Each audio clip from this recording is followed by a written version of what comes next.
Salam, hər vaxtınız xeyir olsun. Bu videoda mən sizə 504 kitabından 13-cü dərsin izahını verəcəm. Başlayırıq əvvəlcə dərsin sözləri ilə. Birinci, jurnalist, bilirsiniz də, jurnalist deməkdir.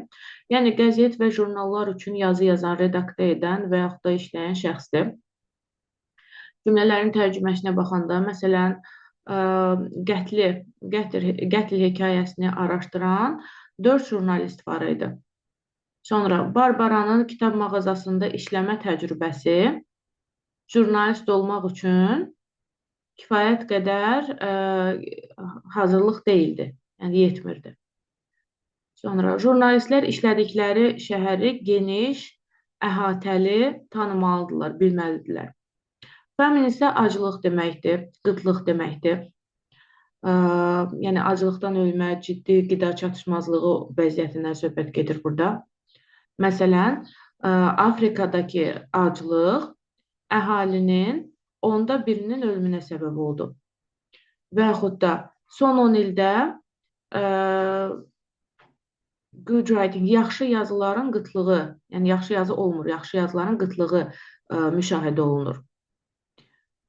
The rumor of a famine, Avropada aclıq olduğuna dair şayələr, rumor bilirsiniz də, şayə deməkdir, tamamilə fiction, uydurmadır.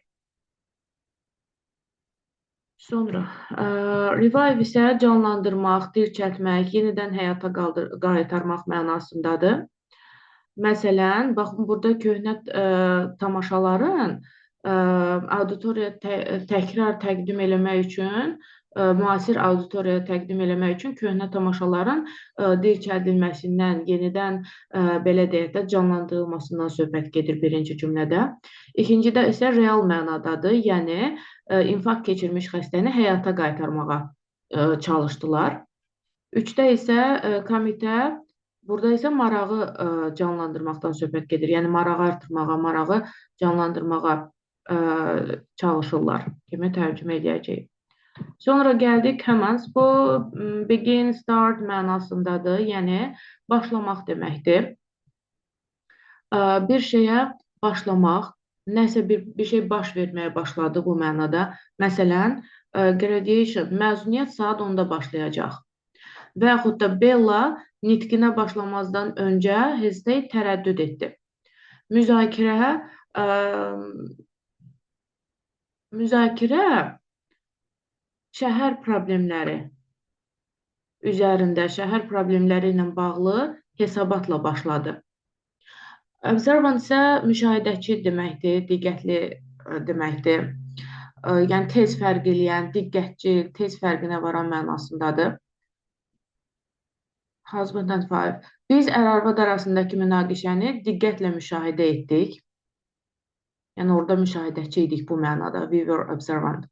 Because of Kato diqqətli olduğuna görə oğrunun adını üzə çıxara bildi.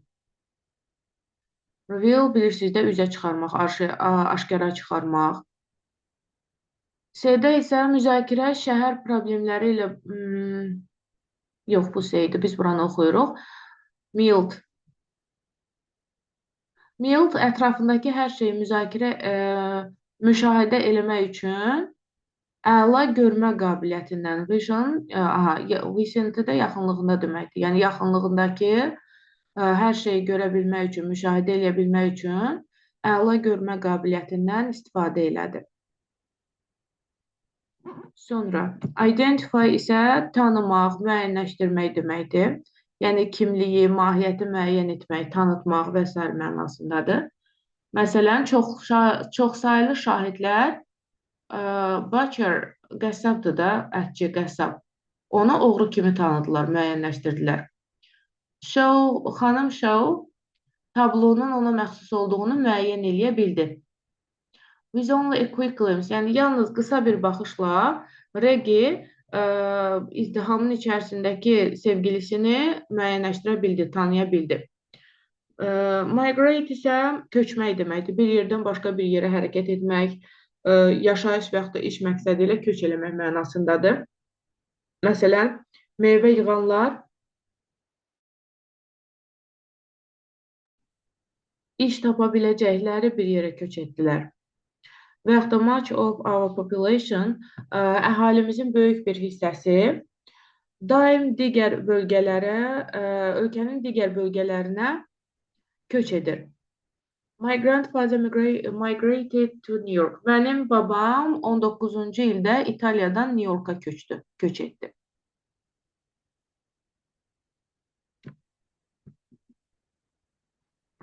Vessel isə gəmi deməkdir, qab mənası da var və bir də damar mənası var. Gəmi və yaxud da maye daşıyan boş qab mənasındadır və yaxud da damar mənasında istifadə olunur. Məsələn, scouts were permitted a glimpse of vessel being built. Aha. Qız skautlara gəmi tikilən donanma zavodunu gəzdikləri zaman baxmağa icazə verildi. Oranı gəzərkən baxmağa icazə verildi. Sonra, my father burst the blood vessel. Atam maşın təmirindən gələn hesabı görəndə qan damarı partladı. Yəni, burada daha çox məcazi mənadadır da. Konqres kosmik gəmilər üçün ayrılan vəsaiti azaltmağa səs verdi. Sonra, persist isə israr etmək, davam etmək deməkdir. Qətiyyətlə davam etmək, dəyişməyə və yaxud da dayanmağa qarşı çıxmaq mənasındadır. Məsələn, the humid weather persisted all summer. Rütubətli hava bütün yay davam etdi.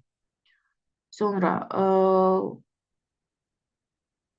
we all wondered. Aha, yəni hamımız maraqlandırırdı. Nə? Lorraine qəribə baxışları, qəribə davranışını davam edəcəkmi? Bu hamımızı maraqlandırırdı. Bizim hamımız bunu bilmək istirdik. Lord dediyi hər şeyi şişirtməkdə, exaggerating bilirsiniz, şişirtmək deməkdir, israr elədi. Sonra gəldik haze. Haze dumanlı deməkdir, qeyri-müəyyən deməkdir, bulanıq deməkdir. Məsələn, Londonun ətrafı dumanlı olması ilə tanınır. Və yaxud da factors that pollute air. Havanı çirkləndirən zavodlar dumanlı hava şəraiti yaradır. Baxmayaraq ki, Koranın yəni yaxşı yaddaşı var idi, yəni Koranın yaddaşı yaxşı olsa da 16 yanvar görüşümüzün detalları ona qeyri-müəyyən görünürdü. Gleam isə flash or beam of light, zəif işıq, parıltı mənasında istifadə olunur. A gleam of light, yəni zəif bir işıq şüası mənasındadır. Həbsxana pəncərəsindən zəif bir işıq şüası düşürdü. Və yaxud da ki, cellar zirzəmi, zirzəmidəki yeganə işıq mənbəyi divardakı dəlikdən gələn zəif işıq idi. In her eyes when she sees the twins. Aha, burada yenə məcazi mənadadır. Nənə məkizləri görəndə gözlərində bir parıltı yaranır. Sonuncu sözümüz isə editordur. Bu da redaktor deməkdir. Yəni, nəşrə hazırlayan, düzəliş edən, təkmilləşdirən şəxs deməkdir. Məsələn, tələbə məktəb qəzetinin editoru, yəni redaktoru olmaqla fəxr eləyirdi. Və yaxud da Meredith'in jurnalistika sahəsindəki biliyi qəfil olaraq Bülleten qəzetinin redaktoru vəzifəsinə təyin olunanda çox faydalı oldu. It is undeniable. Ellis'in redaktor olmasından sonra jurnalın daha yaxşı olduğu danılmazdır. İndi isə gəldik mətnin tərcüməsinə. O qədər də çətin mətn deyildi, normal. Baxacağıq burada söhbət nədən gedir. Flying saucers again. Uçan boşqablar yenidən gündəmdə. Whenever journalists face a news... Aha, deyir ki, jurnalistlər xəbər qıtlığı yaşayanda maraqlı bir sualı yenidən gündəmə gətirirlər. Yəni, canlandırırlar. How can we explain UFOs? Yəni, UFOları necə izah edə bilərik? Qeyri-müəyyən uçan obyektlər olan UFOları biz necə izah edə bilərik? Hekayə adətən gecə gözətçisinin obyektə dair təsviri ilə başlayır. Kim ki tərəddüd etmədən, doesn't hesitate, tərəddüd etmədən bu obyektin kosmosdan gəldiyini deyərək onu müəyyənləşdirir, onu tanıdır. Sonra, the vessel he persists, onun dediyinə görə gəmi dumanlı gölün üzərində təxminən 30 fut hündürlükdə appeared, peyda olunub, görünüb. A greenish gleam provided. Aha, yaşılımtıl bir işıq parıltısı obyektin dəqiq formasını görməyə mane olub. Bunu özü də etiraf eləyir. Yəni deyir ki, gördüm, amma işıq mane oldu ki, tam görən forması necə idi. Və qəzet redaktorları bu cür hekayələri sevirlər. Niyə? Çünki onlar